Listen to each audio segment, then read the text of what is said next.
Everyone, আশা করি তোমরা সবাই খুব ভালো আছো। তো আজকে বৃষ্টির দিনে আমি এখন তোমাদের সহজ ও চটজলদি উপায় খিচুড়ি, বেগুন ভাজা ও পাঁপড় ভাজা করে দেখাবো।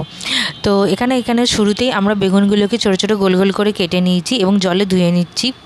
কিন্তু বেগুন খুব সাবধানে ধুতে হবে, কারণ বেগুনগুলো পাতলা হয়, বেগুনগুলো অনেক সময় ভেঙে যায়।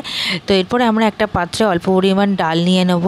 আর আমরা যেহেতু বাঙালি, আলু ছাড়া চলে না, যেহেতু আমরা অবশ্যই খিচুড়িতে আলুও দেব।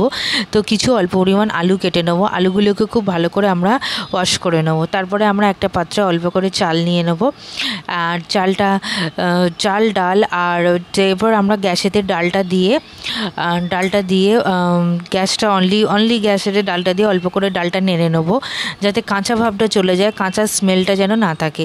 শুধুমাত্র অল্প পাত্রেতে অল্প ডাল দিয়ে আমরা নেড়ে নিয়েছিলাম, এতে আর কিছু দেওয়া হয়নি। এরপর আমরা হাঁড়িতে অল্প তেল দিলাম, আপনারা চাইলে ঘিও দিতে পারেন। তাতে অল্প সাদা জিরে ও তেজপাতা দিলাম। তারপরে আলুটা দিয়ে দিলাম, যাতে এটা ভাজা হতে থাকে। এরপরে আমরা এতে সহজভাবেই আমরা করতে পারি। এরপরে আমরা এতে জল দিয়ে দিলাম, এবং জল দিয়ে দেওয়ার পরে পরিমাণ মতো জল দিয়ে দেওয়ার পরেই এরপর আমরা চালটা দিয়ে দেবো। হ্যাঁ, যেহেতু খিচুড়ি, তো এইভাবে খুব সহজেই আমরা খিচুড়িটা করে নিতে পারি। তো আমরা দেখো, চালটা দেওয়ার পরে চালটা দেখাও যাচ্ছে না, মানে মিশিয়ে গেছে একদম। তো এখানে তোমাদের দেখিয়ে দিচ্ছি চালটা এভাবে। তো খিচুড়ি বানানো খুবই ইজি, খুবই পুষ্টিকর এবং উপাদেয়, এবং এটা খুব সহজ পদ্ধতিতে করা হয়েছে। এছাড়াও অনেক পদ্ধতিতেই করা যায়। তো এরপর আমরা সামান্য হলুদ দিয়ে দেবো, এবং এরপর আমরা গরম মশলা দেবো, অল্প লঙ্কা গুঁড়ো দেবো, আর গরম মশলা দেবো, আর ধনে গুঁড়ো দিয়ে দেবো। আর তার সাথে লঙ্কা গুঁড়ো 2 চামচ দেওয়া হয়েছে, এতে কালারটাই আসবে। এটা কাশ্মীরি লঙ্কা গুঁড়ো আছে, এরকম ঝাল হবে না। এটা গরম মশলা দেওয়া হচ্ছে। আর এর সাথে এরপরে আমরা দেব অল্প করে ধনে গুঁড়ো দিয়ে দেবো।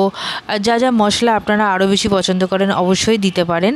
এবং সর্বশেষে আমরা ডালটা দিয়ে দেবো, কারণ ডালটা, এবং তাহলে মনে থাকতে হবে যে প্রথম দিকে আমরা চালটা দিচ্ছি এবং ডালটা আমরা একদম শেষের দিকে দিচ্ছি।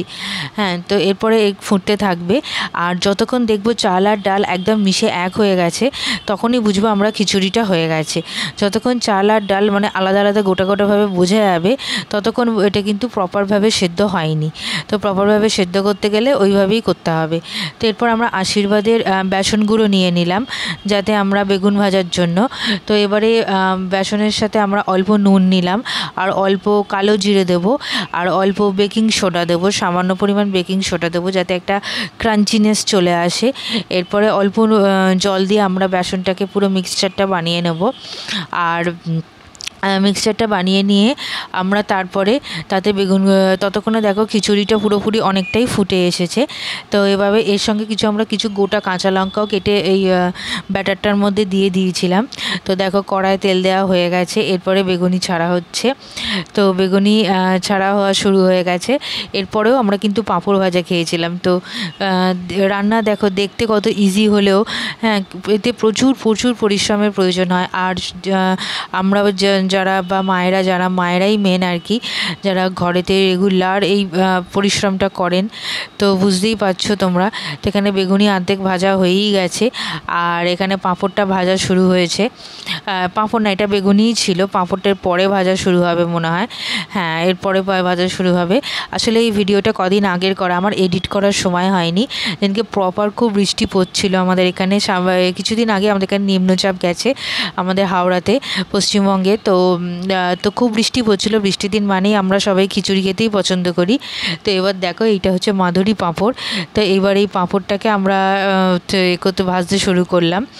তো পাঁপড়টা এবার ভাজা হয়ে গেল। তো সেদিনকে আমাদের ছিল দুপুরবেলা খিচুড়ি, পাঁপড় ভাজা আর বেগুনি, এবং খেতে খুবই টেস্টি হয়েছিল। স্পেশালি খিচুড়ি, আর আমার এমনিতেই খিচুড়ি খেতে খুব ভালো লাগে, কিন্তু অনেক সময় ডাল পুড়ে গেলে বা ডাল কাঁচা থাকলে সেইরকমভাবে টেস্টটা আসে না।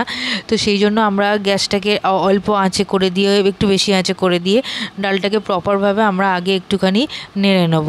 তো এইখানে দেখো ফাইনাল টাচ যেটা এসেছে। তো ভিডিওটি যদি ভালো লেগে থাকে অবশ্যই লাইক করে দিও, আর কোনো কোশ্চেন থাকলে কমেন্টে জানিও। Thank you.